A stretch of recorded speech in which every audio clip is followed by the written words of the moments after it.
সংসারের অমঙ্গল না চাইলে আষাঢ় মাসে যে যতই চাক বাড়ির এই 5টি জিনিস ভুলেও কাউকে দান করবেন না বা ব্যবহার করতে দেবেন না। এর ফলে আপনার জীবনে নেমে আসবে চরম আর্থিক বিপর্যয়।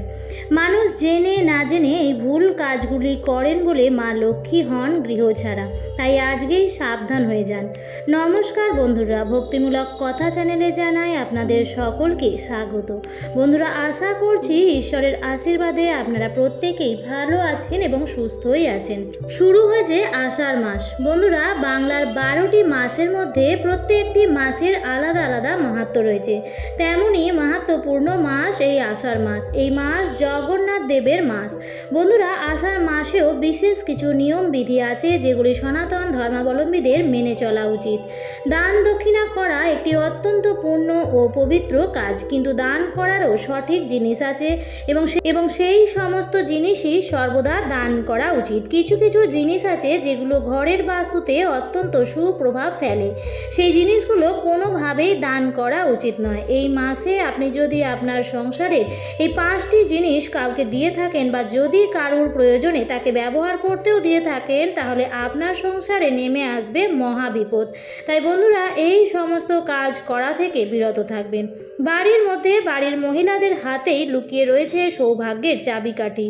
এই মহিলারাই পারেন স্বামী, সন্তানের এবং পরিবারের সকলের উন্নতি করতে। মহিলাদের মা লক্ষ্মীর স্বরূপ হিসেবে ধরা হয়ে থাকে। তাই আপনি যদি আপনার বাড়িতে কাজগুলি করে থাকেন, তাহলে আপনার গৃহ থেকে মা লক্ষ্মী দেবী বিদায় নিয়ে অলক্ষ্মী প্রবেশ করবে। তাই আজকেই সাবধান হয়ে যান। কোন কোন 5টি জিনিস এই আষাঢ় মাসে কাউকেই দেবেন না, এই বিষয়ে বিস্তারিত জানার জন্য ভিডিওটি সম্পূর্ণ শেষ পর্যন্ত দেখুন এবং দেখার পর যদি ভালো লাগে তাহলে অবশ্যই ভিডিওটিতে লাইক করবেন এবং কমেন্টসে লিখবেন জয় মা লক্ষ্মীর জয়। এবং বন্ধুরা, ভিডিওটির নিকট আত্মীয় স্বজন এবং বন্ধু বান্ধবদের সাথে শেয়ার করে দেবেন যাতে সবাই এই ভিডিওটি দেখে উপকৃত হতে পারে। বন্ধুরা, প্রথম যে জিনিসটি আপনারা কাউকে দান করবেন না বা ব্যবহার করতেও দেবেন না, সেটি হচ্ছে আপনার ব্যবহার করা সিঁদুর, যেটি থেকে আপনি নিত্যদিন সিঁদুর করে থাকেন। বন্ধুরা, সিঁদুর হচ্ছে একজন বিবাহিত রমণীর সৌভাগ্যের প্রতীক। তার স্বামী, সন্তানের এবং সংসারের মঙ্গলার্থে সে প্রতিদিন সিঁদুর করে থাকে। বিবাহিত রমণী বিয়ের যে কার্যটি সেটি সম্পূর্ণই হয় সিঁদুর দান প্রক্রিয়ার মাধ্যমে। স্বামী স্ত্রীর সম্পর্ক মধুর থেকে মধুরতর হওয়ার জন্য সিঁদুরের একটি বিশেষ ভূমিকা আছে। তাই বন্ধুরা, সিঁদুর হচ্ছে আপনার সৌভাগ্য, আপনার স্বামীর আয় উন্নতির প্রতীক। তাই আপনার ব্যবহার করা সিঁদুর আপনি ভুলেও কখনোই অন্য কোনো বিবাহিত রমণীকে পরতে দেবেন না। অনেক সময় এমন হয় যে হয়তো আপনার বাড়িতে কোনো আত্মীয় স্বজন বা আপনার কোনো প্রিয় বন্ধু এসেছেন, তিনি আপনার থেকে সিঁদুর হয়তো চাইছেন, কিন্তু আপনি তার কাছ থেকে ক্ষমা চেয়ে নেবেন যে সিঁদুর, আপনার ব্যবহার করা সিঁদুর আপনি তাকে ব্যবহার করতে দেবেন না। যদি আপনি আপনার ব্যবহার করা সিঁদুর সেখান থেকে আপনি নিত্যদিন সিঁদুর পরেন, সেটি যদি তাকে দিয়ে দেন, তার মানে হচ্ছে আপনি আপনার বাড়ির লক্ষ্মী তার হাতে তুলে দিলেন, আপনি আপনার সৌভাগ্য তার হাতে তুলে দিলেন। এর ফলে আপনার স্বামীর পরমায়ু, আপনার স্বামীর শরীর স্বাস্থ্য এবং আয় উন্নতিতে বাধা আসতে পারে। দ্বিতীয় যে জিনিসটি আষাঢ় মাসে আপনারা কাউকে দান করবেন না, বা বলা যেতে পারে যদি আরও স্পষ্টভাবে বলি, বেলা 12টার পরে আর দান করবেন না, সেটি হচ্ছে চাল। চালকে মা লক্ষ্মীর প্রতীক বলে মনে করা হয়। চাল রান্নাঘরে সর্বদা মজুদ থাকার অর্থ হচ্ছে যে বাড়িতে মা লক্ষ্মী এবং মা অন্নপূর্ণার আশীর্বাদ রয়েছে।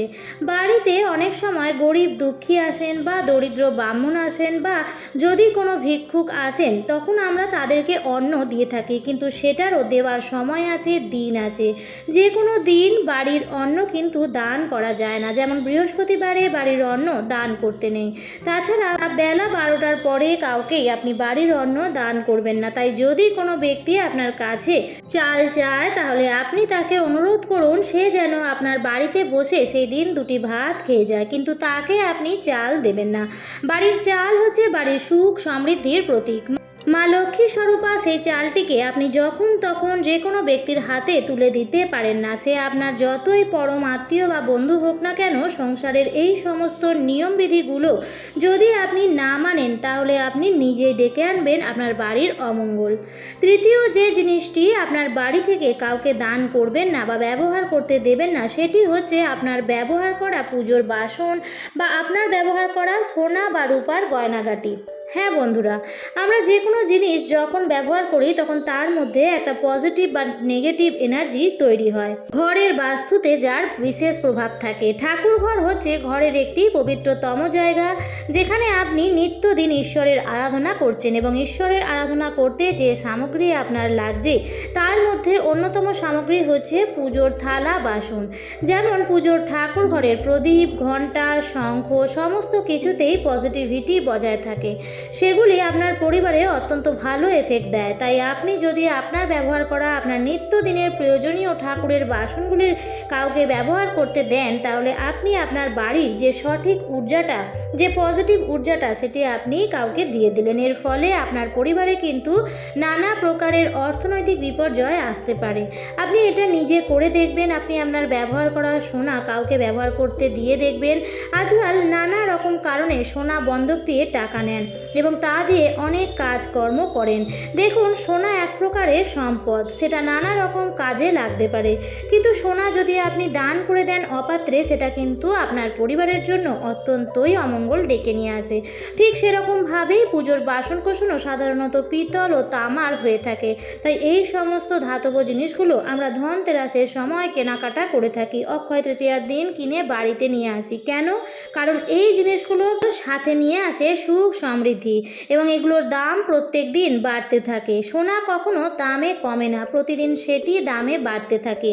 তাই বন্ধুরা, আপনার ব্যবহার করা পুজোর বাসনকোসন যদি আপনি আপনার কোনো প্রতিবেশী বা যার পুজোর বাসনের প্রয়োজন আছে তাকে আপনি দিয়ে দেন, তাহলে কিন্তু আপনি যে পুজো করছেন, আপনার ঠাকুর ঘরে যে পজিটিভিটি আছে সেটা আপনার ঘরকে প্রোটেকশান দিচ্ছে। আপনার ঠাকুর ঘর থেকে যে ঊর্জা নির্গত হচ্ছে সেই সমস্ত কিছুই কিন্তু বন্ধ হয়ে যাবে। তাই বন্ধুরা, এই জিনিসগুলো দান করা বন্ধ করুন। বরঞ্চ আপনি তাকে বোঝাতে পারেন যে নিজের উপার্জনের অর্থ ব্যয় করে পুজোর বাসন কিনে সেই বাসন দিয়েই পুজো করা বেশি ফলপ্রদায়ী। চতুর্থ যে জিনিসটি আষাঢ় মাসে কারণে অকারণে অপাত্রে দান করবেন না, সেটি হচ্ছে টাকা পয়সা। দেখবেন আপনার আশেপাশে এমন কিছু মানুষ আছেন যারা টাকা পয়সা ধার নেওয়ার জন্য এক পা বাড়িয়ে রেখেছে। বন্ধুরা, মানুষের অর্থের প্রয়োজন কোনো দিন শেষ হবে না এবং আপনি আপনার অতি কষ্টের অর্জিত টাকা তাদের দিয়ে তাদের শান্ত করতেও পারবেন না।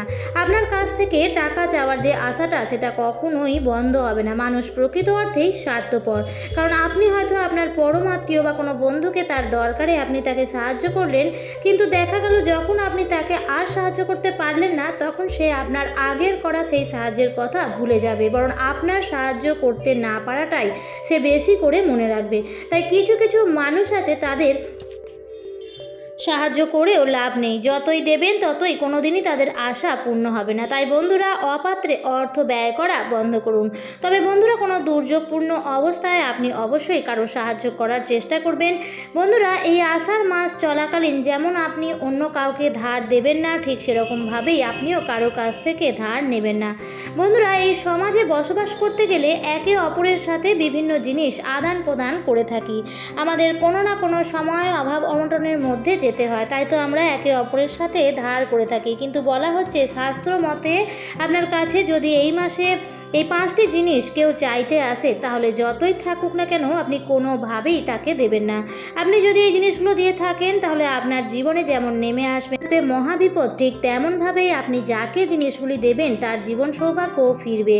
কারণ আপনি আপনার জীবনে সুখ শান্তি সৌভাগ্য বিদায় করে দিচ্ছেন। তাই আপনার হাতেই রয়েছে আপনার জীবনের সাফল্যের চাবিকাঠি। আপনি পারেন আপনার জীবনে উন্নতি লাভ করতে। গৃহস্থ বাড়ির রান্নাঘরের কিছু জিনিস আছে যেগুলি সন্ধ্যার পরে বা সূর্যাস্তের পরে দান করা একেবারেই উচিত নয়। যে কোনো সাদা রঙের জিনিস, যেমন দুধ, দই, ছানা, পনির, ঘি এবং কালো তিল, সর্ষের তেল, এই জিনিসগুলো কখনোই সন্ধ্যার পর কাউকে দান করবেন না। যদি কারোর একান্তই প্রয়োজন হয়, সে দোকান থেকে সেই জিনিসগুলি কিনতে পারে, কিন্তু এই সমস্ত জিনিসগুলি দান করলে, বিশেষ করে সন্ধ্যাবেলায় দান করলে তাহলে আপনার পরিবার থেকে তার চরম নেগেটিভ প্রভাব কিন্তু পড়বে। তাই বন্ধুরা, আষাঢ় মাস চলাকালীন ঘরের এই সমস্ত জিনিসগুলো কাউকে দান করবেন না। অন্য কারোর ভালো করতে গিয়ে, অন্য কারোর সাহায্য করতে গিয়ে আপনি আপনার পরিবারের চরম অমঙ্গল ডেকে নিয়ে আসবেন না। আজকের পর্বটি আমি এখানেই শেষ করছি। আশা করছি আজকের ভিডিওটি আপনাদের ভালো লাগলো এবং একটু হলেও উপকারে লাগলো। ভিডিওটি ভালো লাগলে অবশ্যই কিন্তু লাইক, কমেন্টস এবং শেয়ার করবেন বন্ধুরা। আর যদি চ্যানেলে নতুন হন তাহলে অবশ্যই চ্যানেলটিকে সাবস্ক্রাইব করে আমার সাথে থাকবেন। দেখা হবে পরবর্তী নতুন কোনো ভিডিওতে। ভালো থাকবেন, সুস্থ থাকবেন। ধন্যবাদ।